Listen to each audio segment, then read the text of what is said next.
Olá, eu sou Ana Amélia Azevedo e você está sintonizado no TV TST, o programa que leva até a sua casa tudo que é notícia no Tribunal Superior do Trabalho. Emprego temporário, oportunidade de mostrar que o seu trabalho faz a diferença e é imprescindível para a empresa. Tire suas dúvidas sobre Fundo de Garantia por Tempo de Serviço e conheça a história de criação dos TRTs. Tudo isso e muito mais no TV TST de hoje, que está só começando.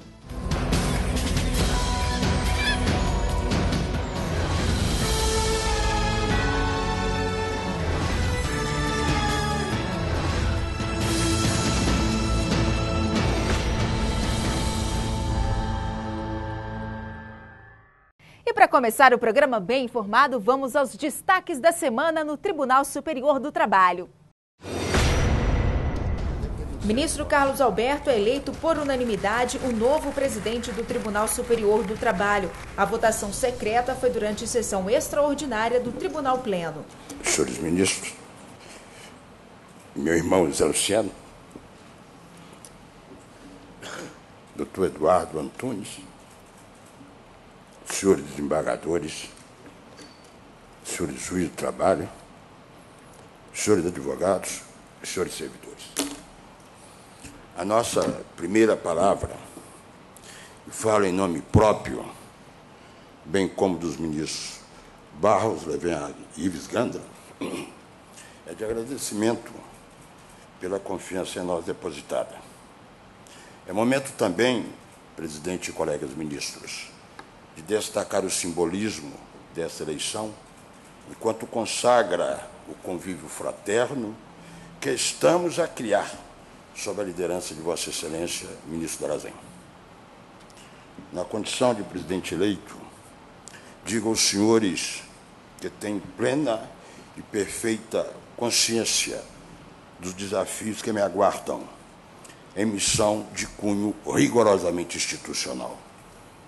Sabemos que, fruto de administrações exemplares que se seguiram e se seguem, a Justiça do Trabalho ocupa hoje lugar ímpar dentro da justiça brasileira, quer no que diz respeito ao planejamento estratégico, principalmente quanto ao processo judicial eletrônico, quer no cumprimento de metas estabelecidas para o presente ano, sobretudo em relação à meta 2, que estabelece o número de processos a serem julgados, quer na organização interna, como também na atuação efetiva do Conselho Superior da Justiça do Trabalho, entre outras áreas.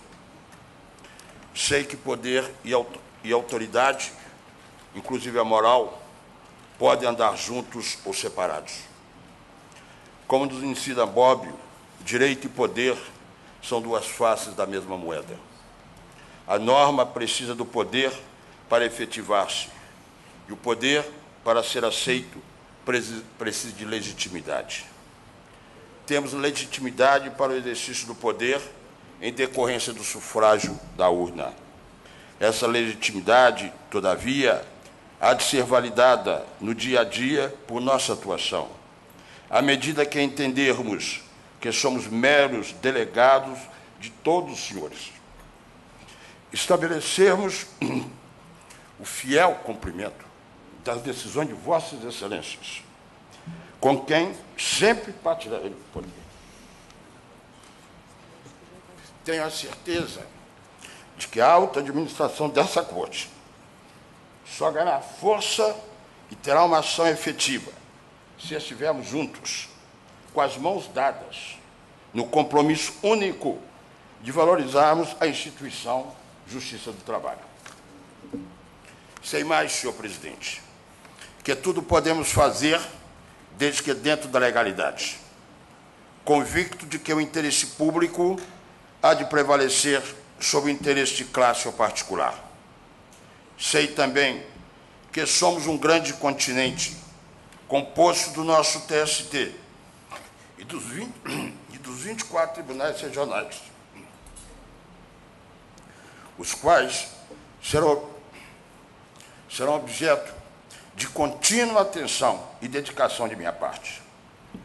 Convido todos os desembargadores, assim como os juízes do trabalho, titulares e substitutos, a compartilharem da aventura de um caminhar em busca de contínua afirmação da justiça do trabalho como justiça cidadã, por ser a justiça social deste nosso Brasil. Uma palavra de muito carinho para o Colé Precor, com quem dividiremos problemas e soluções, e para a Anamatra, cuja legitimidade é notória e incontroversa, e com quem espero manter diálogo respeitoso e institucional. Aos servidores da Justiça do Trabalho, especialmente os desta casa, a afirmação da minha admiração e da minha gratidão por tornar possível o trabalho de nós, magistrados, e o compromisso de me terem lado a lado em toda empreitada justa, desde que institucional. Aos senhores advogados, serei leitor frequente, assíduo e observador, incontinente do preceito maior do artigo 173 da Carta Magna, que os consagra como indispensáveis à aplicação da justiça. Sursum corda, elevemos o coração a Deus em agradecimento. E roguemos a Ele que continue a nos proteger e alimentar a nossa fé e esperança nos valores e princípios humanos e cristãos, e que sempre continue a fortalecer a nossa crença de que, aos que amam, a lei é dispensável. Muito obrigado.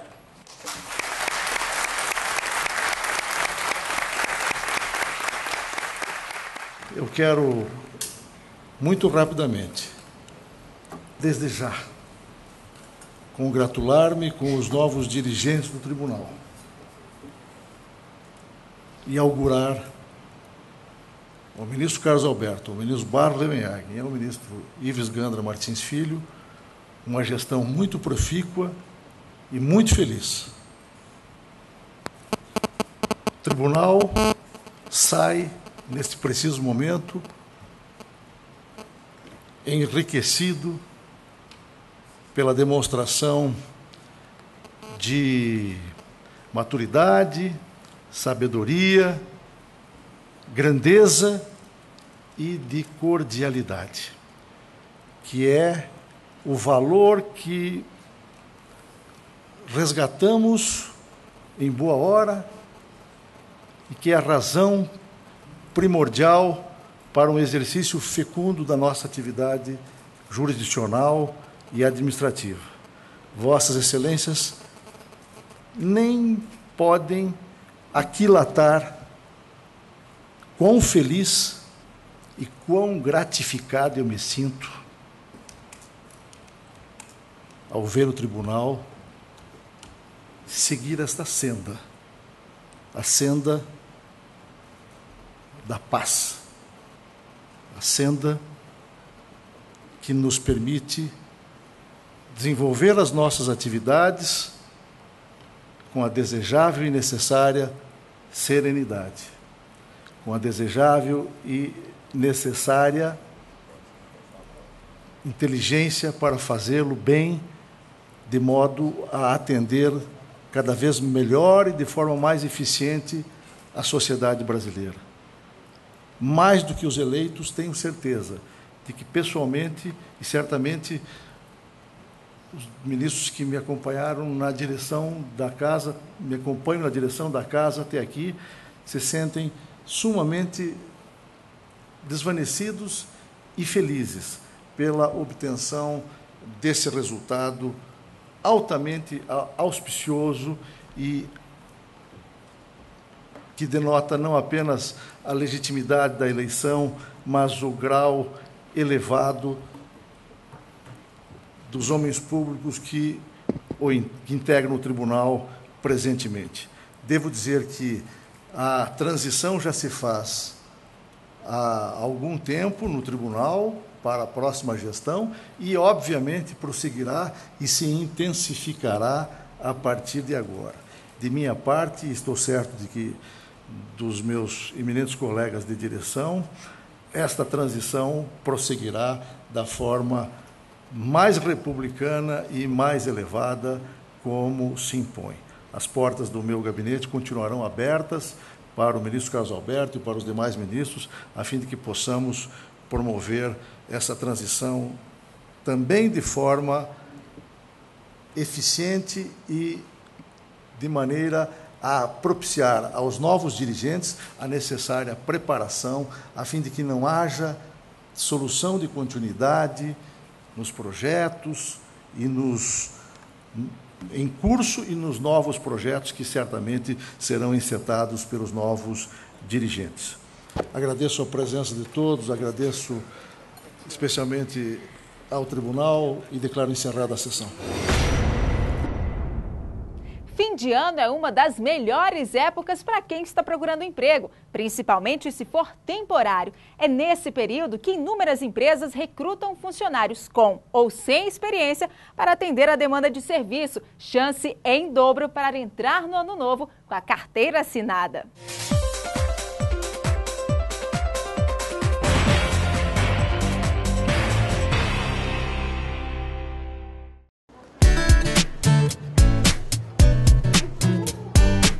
Está aberta a temporada de fim de ano. É véspera de Natal. As lojas estão cheias. É hora de correr contra o tempo para garantir os presentes dos amigos e familiares. Mas e você? O que pediria para o Papai Noel este ano? Saúde, valorização no meu trabalho. Eu pediria um emprego bom. Para quem vai pedir o emprego, as chances de ter o sonho realizado são maiores. As festas de fim de ano e de confraternizações aquecem o mercado. E o comércio se prepara com os contratos temporários.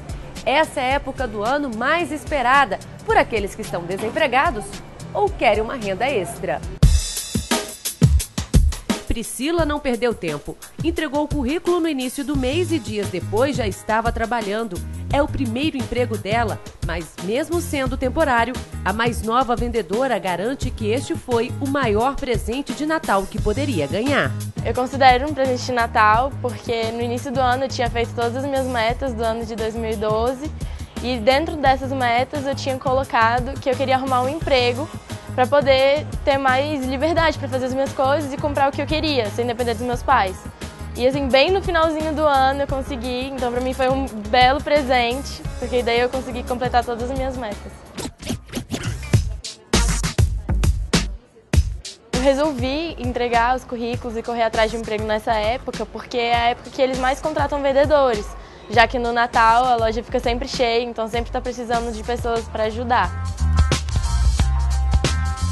Rita é diretora de uma empresa de recursos humanos e há 6 anos seleciona candidatos para o mercado de trabalho. Segundo ela, em baixa temporada, chegam em média 50 currículos por dia para concorrer às vagas de emprego.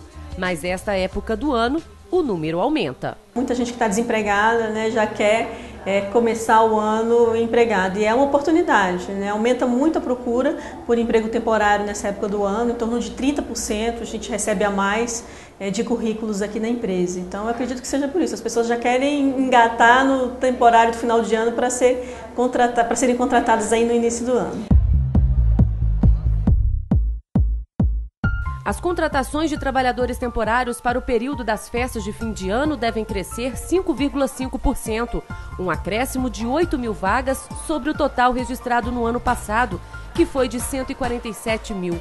As exigências vão de acordo com o cargo, mas é preciso ser maior de 18 anos e ter pelo menos o ensino médio completo. O elevado número de contratações é uma resposta à grande procura de presentes. Se há um crescimento, há um forte crescimento de demanda, há uma necessidade de crescer também as pessoas para atender. E aí vem as contratações temporárias, que historicamente ocorre no período entre outubro e dezembro, em torno de 10% do total do efetivo existente. Então são muitas pessoas que são contratadas, é uma porta de entrada para as atividades de comércio e serviço. Como ele é constituído, esse setor é constituído de muitas pequenas empresas, a grande maioria, eles trabalham com um quadro extremamente enxuto. Então, na hora que cresce a demanda, cresce a necessidade de contratação. Os profissionais mais procurados são atendentes, empacotadores, estoquistas, fiscais de loja, operadores de telemarketing, auxiliares, analistas de crédito, vendedor e Papai Noel. E por falar no bom velhinho, olha ele aí.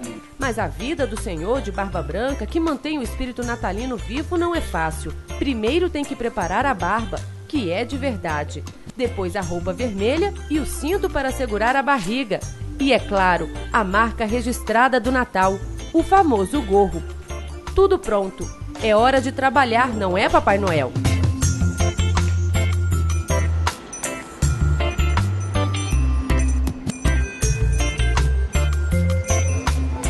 No caminho, ele já chama a atenção e sinaliza que está chegando.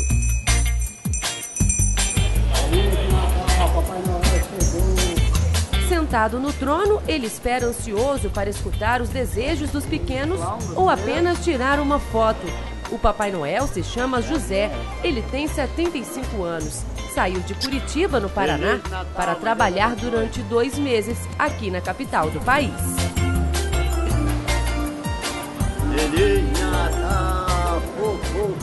Seu José trabalha como Papai Noel há 13 anos. Ele faz a alegria dessas crianças, trabalha de segunda a segunda, sempre ouvindo um pedido, escutando até mesmo um agradecimento. Não é isso mesmo, seu José?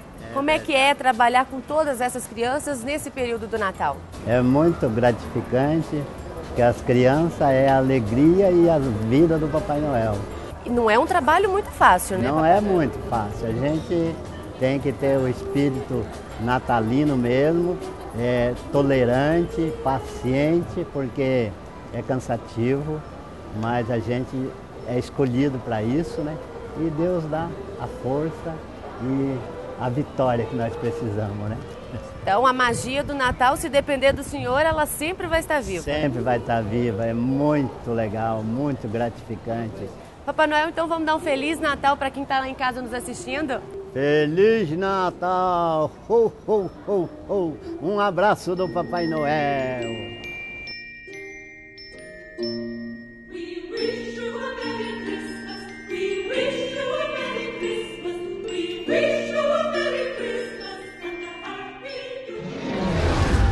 O emprego temporário no Brasil é regido por uma lei que garante direitos a esse trabalhador, mas é preciso ficar atento a tudo que está previsto em contrato. Veja na segunda parte da reportagem. Nessa loja de artigos para presente, a seleção e contratação para o fim do ano já começaram. Até agora, são 3 novas vendedoras temporariamente. Priscila foi a última escolhida por Joyce. Como gerente da loja, está pensando em aumentar o quadro de funcionários.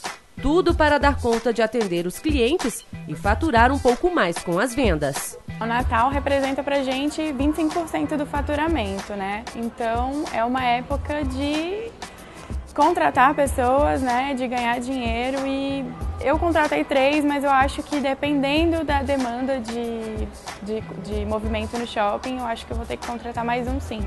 Ainda não decidi se mais um vendedor, mais um apoio, mas acho que eu vou ter que contratar mais um. Para ela, a experiência conta na hora da contratação, mas o que mais chama a atenção é a vontade e iniciativa de querer o emprego.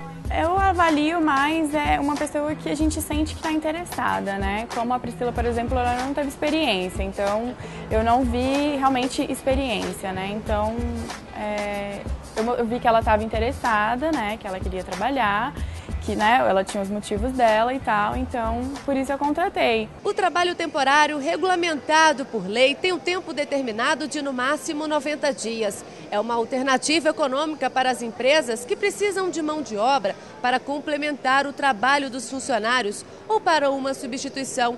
Tem o objetivo também de atender o aumento de serviço, como picos de venda e de produção. Este advogado explica que o candidato deve sempre verificar o contrato de trabalho e ter a carteira assinada determinando o período temporário de serviço. Deve ficar atento também aos direitos previstos em lei. Ele tem que estar atento ao seu salário. A cláusula salarial tem que ser igual ao do colega dele que trabalha naquele local onde ele vai trabalhar e que recebe o mesmo salário pelo sindicato, pela categoria. Então ele tem que saber o salário que vai receber, o horário que vai trabalhar, Se tiver horas extras a trabalhar, quantas horas extras por dia, que não pode ser ultrapassada de 2. Tem que saber, questões constitucionais, o valor da hora extra é 50%, o 13º salário é 1/12 por mês trabalhado, as férias 1/12 por mês trabalhado, FGTS depositado na sua conta vinculada da Caixa Econômica Federal, INSS depositado junto a instituição específica para isso, para que ele possa contar prazo para a aposentadoria. Quando o contrato é interrompido e o funcionário é dispensado sem justa causa ou antes do prazo determinado, ele deve saber se tem direito a receber indenização, como multa de rescisão de contrato ou aviso prévio. O advogado esclarece que, caso o empregador não respeite os direitos previstos na lei, o trabalhador deve procurar os direitos. Ele pode recorrer à justiça, pode recorrer ao próprio sindicato dele. Se o sindicato patronal ou do próprio empregado criou a chamada comissão de conciliação prévia, que antecede uma futura reclamação trabalhista, ele pode provocar essa comissão. Se lá não houver frutos, não houver acordos, ele entra na Justiça do Trabalho ou pode ir direto para a Justiça do Trabalho e pleitear os seus direitos sem qualquer problema. O trabalho temporário é uma excelente opção para quem quer começar. O presidente do Sindicato do Comércio Varejista do Distrito Federal acredita que mais de 20% dos 6.000 temporários a serem contratados na capital do país ganhem uma vaga permanente. Historicamente, nós temos aí uma média de 20% dos temporários que permanecem no quadro das empresas. Este ano nós estamos até com uma projeção um pouco melhor, um pouco maior, tendo em vista dos eventos que nós teremos em 2013, principalmente eventos esportivos, onde as empresas já poderão aproveitar esses temporários para ocupar o espaço das lojas nesse período que nós teremos aí, que acreditamos que será um período bastante positivo para o comércio. Catiele é psicóloga e trabalha com seleção de profissionais. Ela dá dicas para aqueles que querem transformar o contrato temporário em definitivo. O que esse profissional deve entender é que nesse período de avaliação temporária, ele está sendo avaliado em todos os critérios pelo empresário e o lojista, digamos assim. Desde o processo da pontualidade no mecanismo de trabalho, do trabalho em equipe, da facilidade no ambiente em termos de venda, de como ele se comunica, apresentação pessoal, como um todo. E sempre, acima de tudo, a questão ética, ser sincero no que ele está fazendo.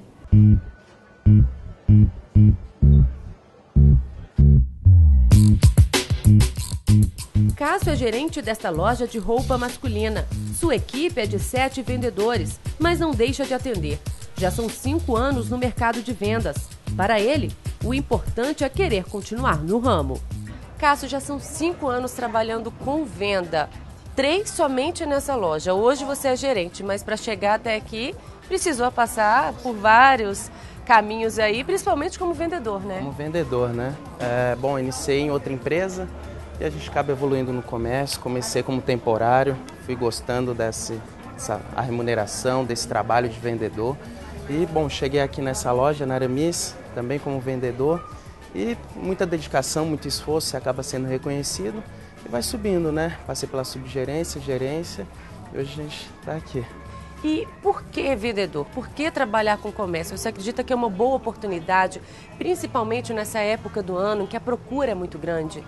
Bom, a remuneração de um vendedor, querendo ou não, é uma remuneração muito alta, assim, para quem não tem um curso superior, para quem está atrás de dinheiro mesmo, querendo ou não. Então, você acaba gostando desse lance de venda e você vê que é gratificante, recompensa muito. E você busca seus objetivos, seus sonhos. Muito vendedor compra seu carro, compra sua casa trabalhando no shopping. E qual que é o segredo para quem está no trabalho temporário e aí quer continuar no ramo, quer ser um trabalhador efetivo no comércio? Bom, muita força de vontade, não é um emprego fácil, é um emprego que você trabalha de segunda a segunda, então tem que querer, tem que mostrar garra e principalmente tem que ser um bom vendedor, né?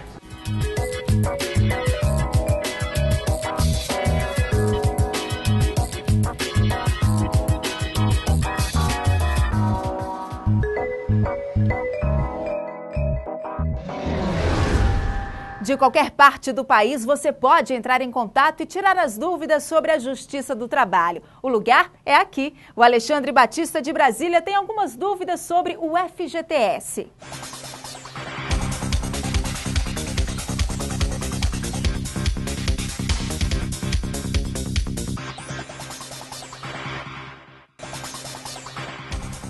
O que é o FGTS? O Fundo de Garantia por Tempo de Serviço, o FGTS, constitui-se em um pecúlio disponibilizado quando da aposentadoria ou morte do trabalhador e representa uma garantia para a indenização do tempo de serviço, nos casos de demissão imotivada. O FGTS é um fundo garantidor, onde vai ser feita uma poupança em que é depositado 8%, em regra 8% do salário do empregado, para que ele tenha de garantia em momentos de necessidade extrema, como a dispensa imotivada, para os familiares quando do seu falecimento ou pelo acometimento de uma doença grave, e que ele pode vir a sacá-lo em casos de compra de imóvel, liquidação do sistema financeiro de habitação. É um fundo que garante uma proteção ao empregado. O que fazer se a empresa não depositar o FGTS?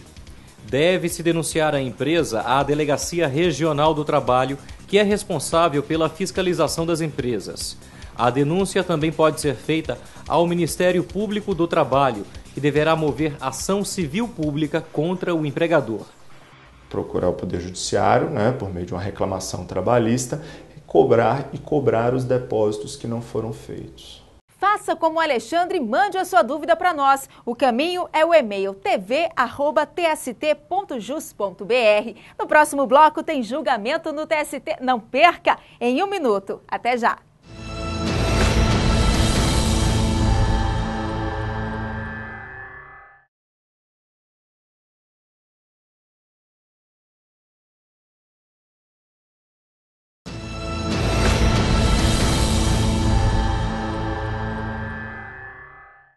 E vamos ao julgamento de destaque no Tribunal Superior do Trabalho. Entenda o caso na reportagem. O empregado terceirizado que trabalha como intermediário para uma atividade fim pode ter sim o vínculo empregatício reconhecido. Esse foi o entendimento da Justiça do Trabalho. No Paraná, um trabalhador pediu o reconhecimento desse vínculo. Ele fazia o fechamento dos vagões de trens para que as mercadorias fossem transportadas. O homem alegou que a todo momento recebeu ordens diretas de um encarregado da prestadora de serviços que o contratou. No Tribunal Regional do Trabalho da 9ª Região, os juízes aceitaram os argumentos do empregado. Eles levaram em consideração que os vagões não poderiam circular com as portas abertas e que era preciso que o funcionário fizesse o serviço. A empresa recorreu ao Tribunal Superior do Trabalho. Na subseção 1, especializada em dissídios individuais, o recurso não foi reconhecido. Para os ministros, a súmula 331, que trata do contrato de prestação de serviços, e a Constituição Federal amparam o terceirizado. Veja agora como foi a decisão dos ministros do TST. Relator, excelentíssima senhora ministra Adelaide Miranda Arantes. Embargos em recurso de revista 40.100 de 2004. Embargante à América Latina Logística do Brasil S. Embargados Joel dos Santos Saturnino. Tem a palavra, Adelaide. Recurso de embargos regido pela Lei 11.496/2007, vínculo empregatício, terceirização, atividade fim.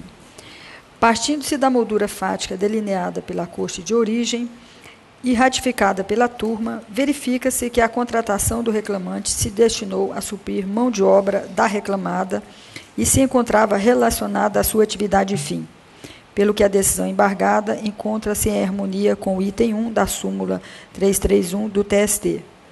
Encontra óbice do artigo 8942, parte final da CLT. De todo modo, a divergência jurisprudencial se revela inespecífica. Súmula 2961 do TST. Não conheço do recurso de embargos. É o meu voto, senhor presidente. Gostaria de sustentar, doutor Roberto? Sim, excelência. Eu peço a palavra pela embargante com procuração nos autos. Conceda a palavra pelo tempo regimental. Obrigado, excelência. Egrégia sessão, digno representante do Ministério Público. A questão colocada, bem colocada no voto de Sua Excelência, ministra relatora, diz respeito a uma atividade meio das empresas de transporte ferroviário, como é a hora embargante, trabalho de fechamento de vagões. Essa é a atividade deste reclamante, fechamento de vagões. Entendeu a vara do trabalho que a atividade era meio e que não havia subordinação, portanto, aplicou apenas a responsabilidade subsidiária. O egrégio Tribunal Regional do Trabalho reformou a decisão entendendo, e peço vênia para ler o trecho do Acordo Regional, que mera etapa dentro da complexidade de atividades necessárias ao resultado almejado, qual seja o transporte de mercadorias, de maneira que o autor se encontrava inserido no processo produtivo, concorrendo com outras pessoas com vistas ao fim empresarial, o que acarreta o contrato de emprego em face do beneficiário de direito dos serviços, no caso, a ALL. Ou seja, o Acordo Regional entendeu que a atividade de fechamento de vagões era uma atividade fim, porque concorria para a atividade produtiva da empresa, que é, repito, de transporte de cargas pela via ferroviária. A Igreja Turma, apesar de não conhecer do recurso de revista, firmou tese no mesmo sentido do Acordo Regional, entendendo que a atividade se inseria na atividade fim da empresa ferroviária. Quanto ao conhecimento, me parece com todas as vênias que o acórdão trazido da Igreja Sétima Turma vem no sentido exatamente oposto a decidido pela turma embargada, porque se trata de um acórdão onde se apreciou recurso de revista do empregado na mesma situação, contra a mesma empresa, onde se reconheceu que ele fazia fechamento e revista de vagões e que a sétima turma, nessa divergência, não conheceu do recurso de revista por aplicação da súmula 331, entendendo que não era fim, mas sim meio, e, portanto, repetia a responsabilidade subsidiária.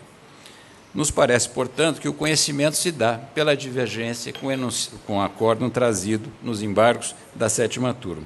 E, no mérito, com todas as vênias, a atividade demonstrada, fechamento de vagões, de forma alguma concorre para a atividade única da empresa de ferrovia, uma concessionária de serviço público, que tem por função transportar cargas, única e exclusivamente.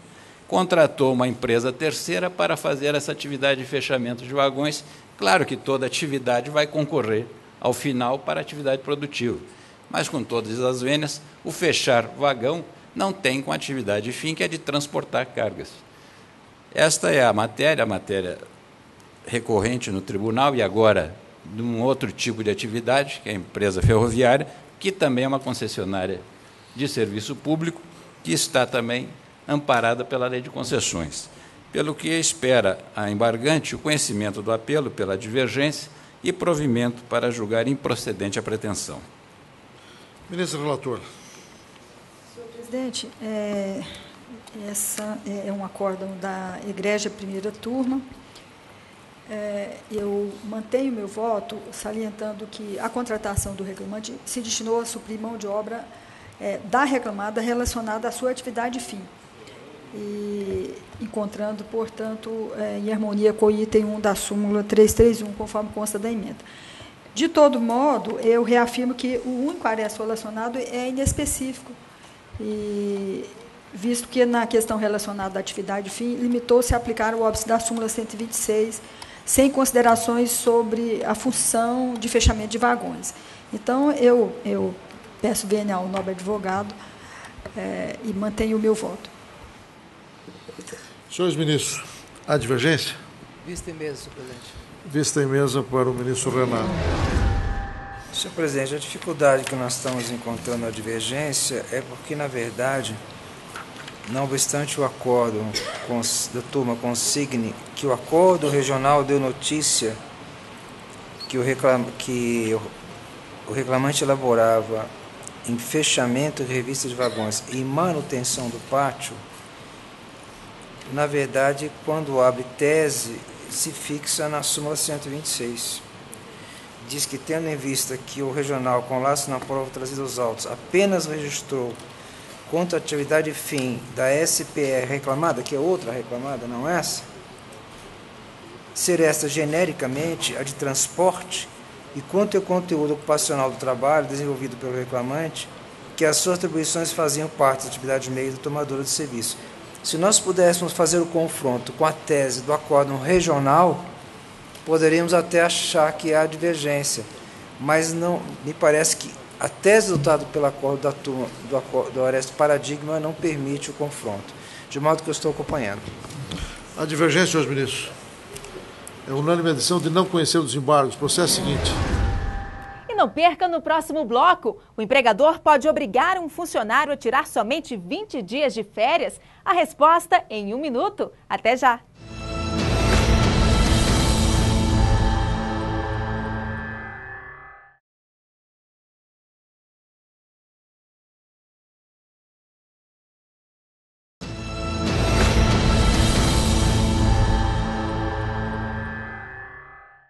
Nossa equipe foi às ruas tirar as dúvidas da população. Veja a pergunta da cabeleireira Dulcilene Dourado.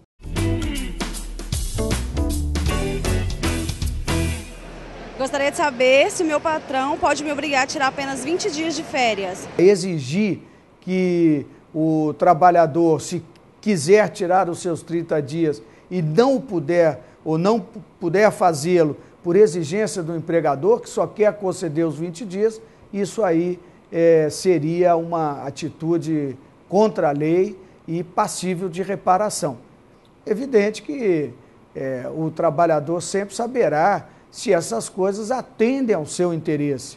E essas coisas são todas passíveis de serem organizadas ou bem discutidas, né, com a sua empresa. Mas, por obrigação, não. Há que ter a conveniência das partes. Arbitragem, conciliação e mediação. 3 formas diferentes do direito usadas para solucionar conflitos. Mas você sabe como elas são usadas na Justiça do Trabalho? Esse é o tema da nossa entrevista de hoje.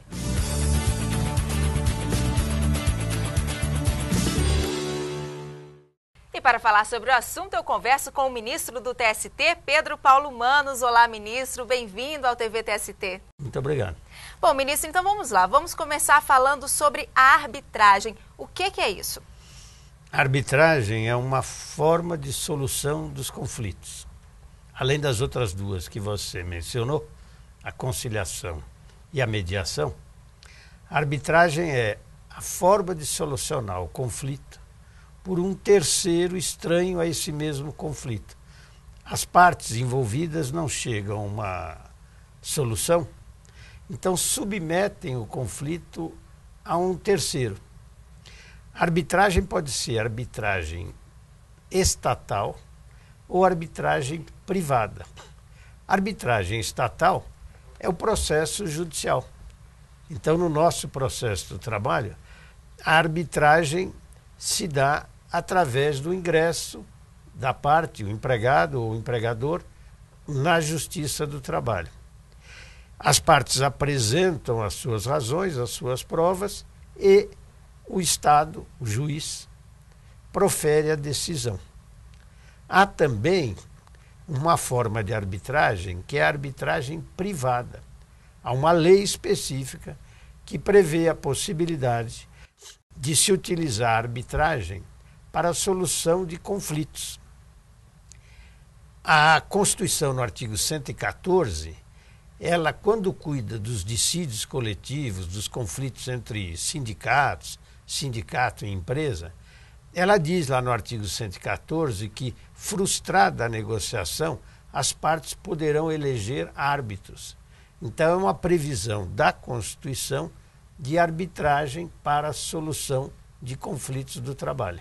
Bom, ministro, a arbitragem, agora eu acho que todo mundo entendeu. Vamos entender agora, então, o que é a conciliação.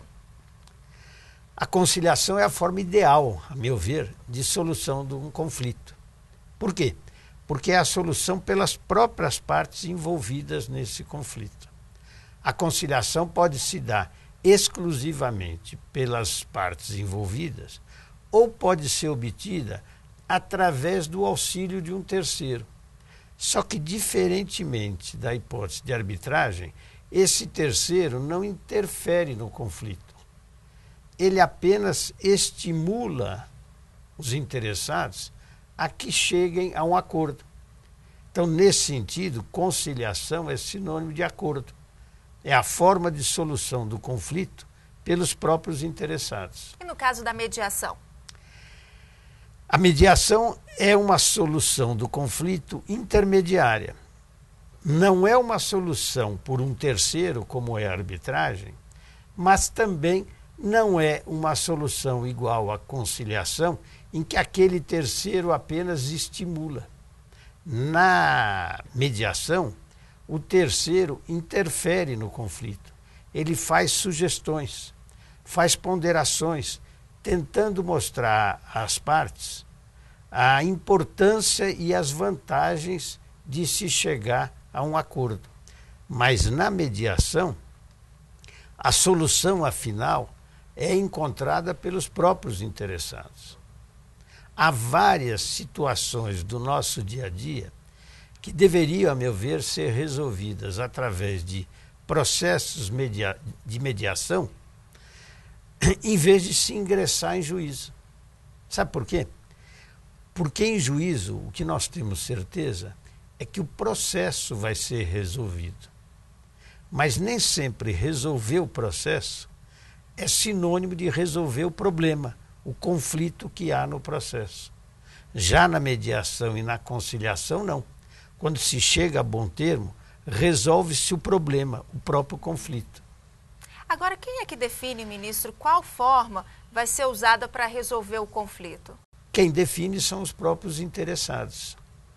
Por isso, a questão é muito mais cultural do que legal.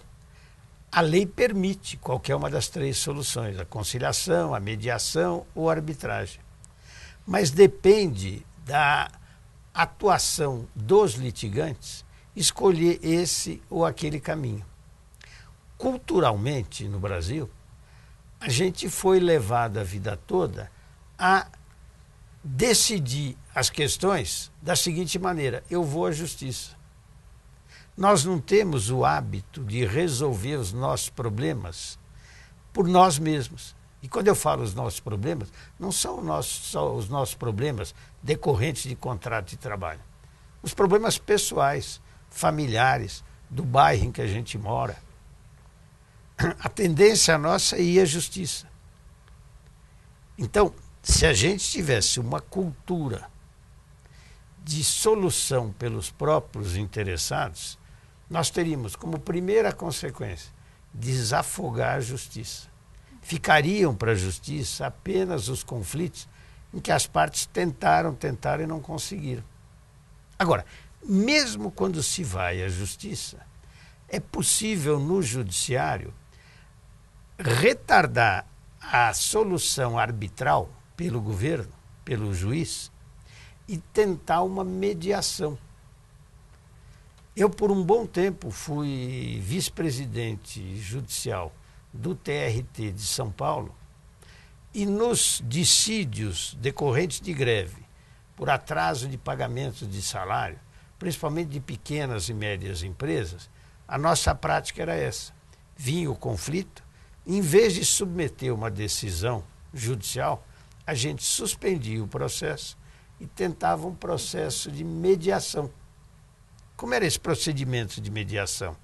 Era criar uma comissão de trabalhadores do sindicato, da empresa, um economista do tribunal que prestava uma assistência importantíssima, mostrando os caminhos. Como é que se podia equacionar aquele problema? Débitos da empresa, angariar novos clientes, os trabalhadores voltarem ao trabalho para produzir.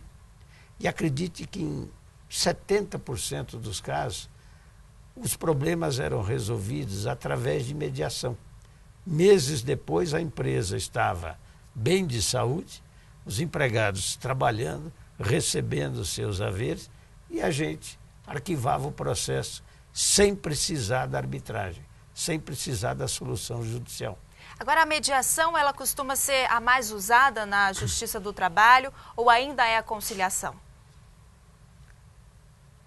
a conciliação prevalece. Aliás, historicamente, a Justiça do Trabalho é uma justiça de conciliação e julgamento. As atuais varas do trabalho tinham a antiga denominação de juntas de conciliação e julgamento. E não era por acaso. É porque a função primeira do juiz é tentar conciliar. Isso, por muito tempo, era um atributo exclusivo na lei para o juiz do trabalho. Hoje, de um tempo para cá, o próprio Código de Processo Civil, lá no artigo 125, prevê que, dentre as atribuições do juiz de direito, uma delas é tentar a conciliação. Então, na conciliação, o juiz estimula as partes a negociar. No dia a dia, a gente verifica que muitos juízes de vara exercem mesmo a mediação. Quer dizer, eles não se limitam a dizer, vamos fazer um acordo. Eles ponderam com as partes quais são os pedidos, dificuldade de provas, as vantagens de conciliar. Nesse caso, ele está mediando o conflito. E a maior parte dos conflitos trabalhistas acaba sendo solucionada pela via da conciliação. O que prova que, se nós tivéssemos essa cultura, nós não precisaríamos ir a juízo para chegar ao bom termo. E quando não há o acordo, ministro? Quando não há o acordo, infelizmente, parte-se para decisão arbitral. Por quê? Porque a lei garante a todos o acesso à justiça. Esse é um dos princípios do artigo 5º da Constituição Federal. A todos é garantido o acesso à justiça. Então, se eu tento resolver um problema com a outra parte e não consigo obter êxito, eu tenho o direito de ir a juízo e esperar da justiça uma decisão. Esse é um direito que todos têm.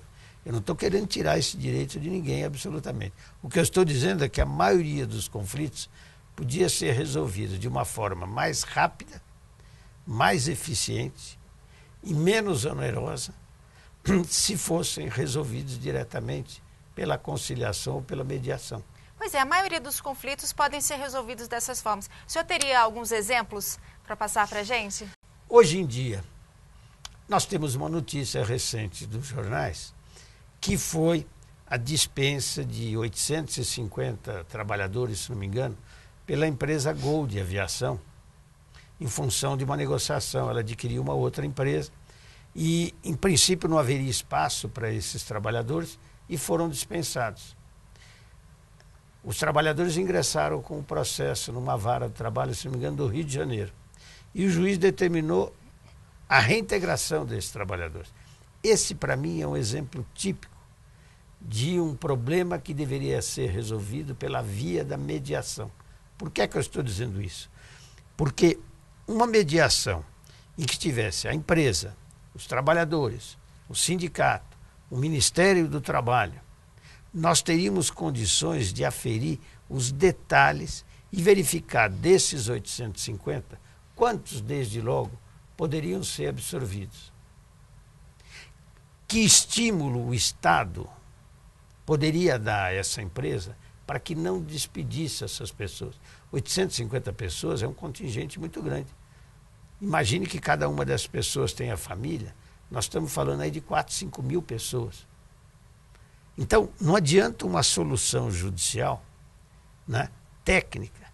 É preciso ter conhecimento dos detalhes. Foram mandados embora, o que eles faziam, não tem espaço nessa nova empresa. Poderiam exercer funções equivalentes. Os que eventualmente não tenham condições de ser reabsorvidos, não teriam direito a uma compensação, por exemplo, 2, 3 meses de estabilidade, manutenção de seguro de acidente do trabalho. Há uma série de fatores que possibilitam e, a meu ver, estimulam um conciliador fazer com que se chegue a um consenso. Esse é um dos exemplos, nós temos outros também. Caso do esporte, né? Seria um exemplo também, né?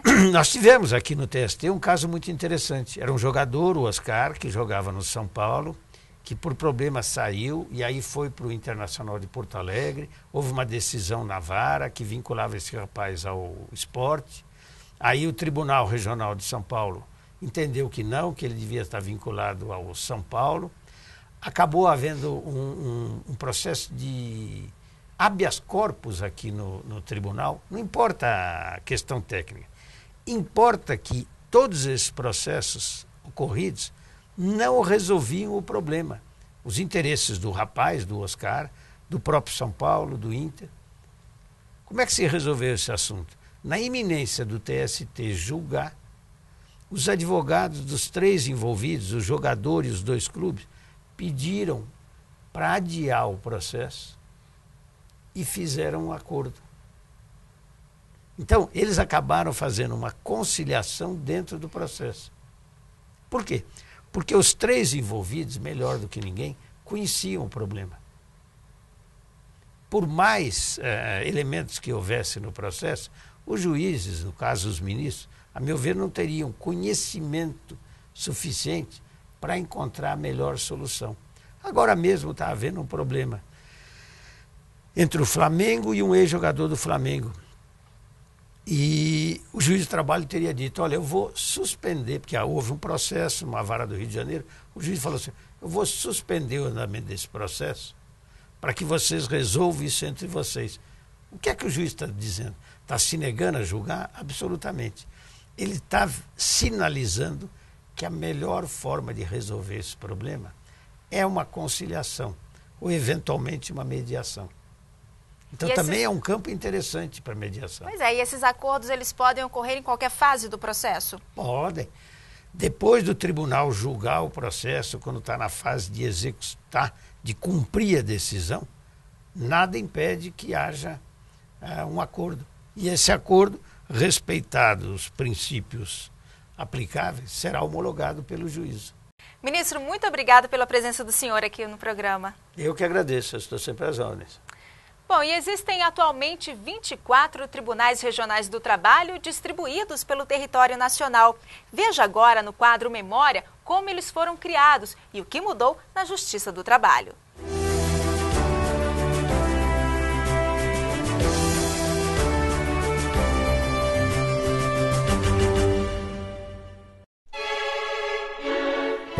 De maio de 1941, Estádio Vasco da Gama, Rio de Janeiro. O presidente Getúlio Vargas declara instalada a Justiça do Trabalho do Brasil, que nascia da luta por igualdade social no país. A Constituição de 1946 transformou os 8 Conselhos Regionais do Trabalho nos primeiros tribunais regionais do país, que foram TRT Primeira Região, Rio de Janeiro, TRT 2ª Região, São Paulo, TRT 3ª Região, Minas Gerais, TRT 4ª Região, Rio Grande do Sul, TRT 5ª Região, Bahia, TRT 6ª Região, Pernambuco, TRT 7ª Região, Ceará, TRT 8ª Região, Pará. Os Tribunais Regionais do Trabalho foram criados na Constituição de 1946 como parte da judicialização de uma estrutura que antes era administrativa. O que hoje é a Justiça do Trabalho era, até 1946, uma estrutura administrativa de mediação e solução de conflitos trabalhistas. As décadas de 70 e 80 foram marcadas pela força dos trabalhadores que buscavam, por meio das manifestações populares, a redemocratização do Brasil. E a questão trabalhista estava sempre presente nas reivindicações, o que trouxe crescimento e avanços para a Justiça do Trabalho, além de mais 8 tribunais regionais. Em 1975, foi criado pela Lei 6.241 o TRT do Paraná, representando a 9ª região em Curitiba.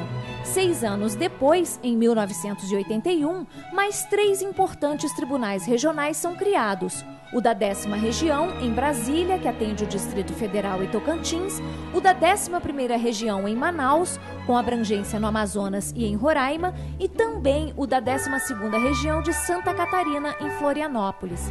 Em 1985, a Paraíba ganha a 13ª Região, com o TRT em João Pessoa. No ano seguinte, é a vez do Acre. Chegamos ao TRT da 14ª Região, em Porto Velho, com jurisdição em Rondônia. E Campinas se torna a 15ª Região. Em 1988, foi criado no estado do Maranhão a 16ª região, com sede em São Luís.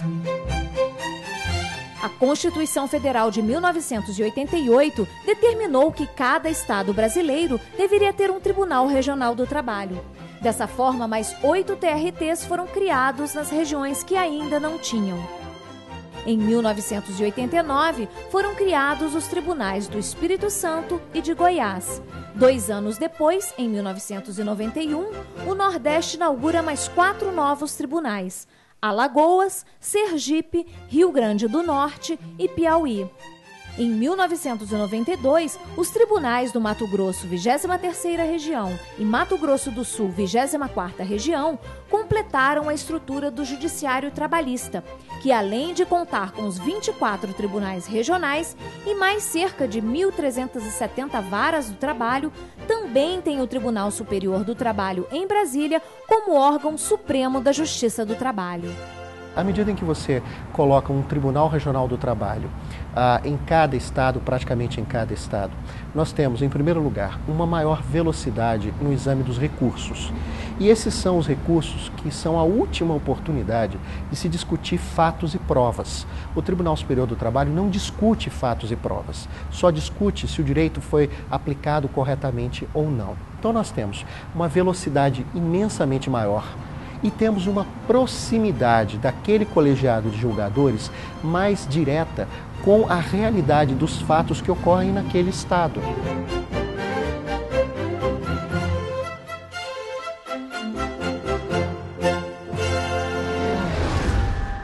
O TVTST termina aqui, mas você pode continuar ligado nas notícias do Tribunal Superior do Trabalho pelo Twitter, Facebook, YouTube e em tempo real pelo site tst.jus.br. Na semana que vem tem mais TVTST e eu espero você. Até lá!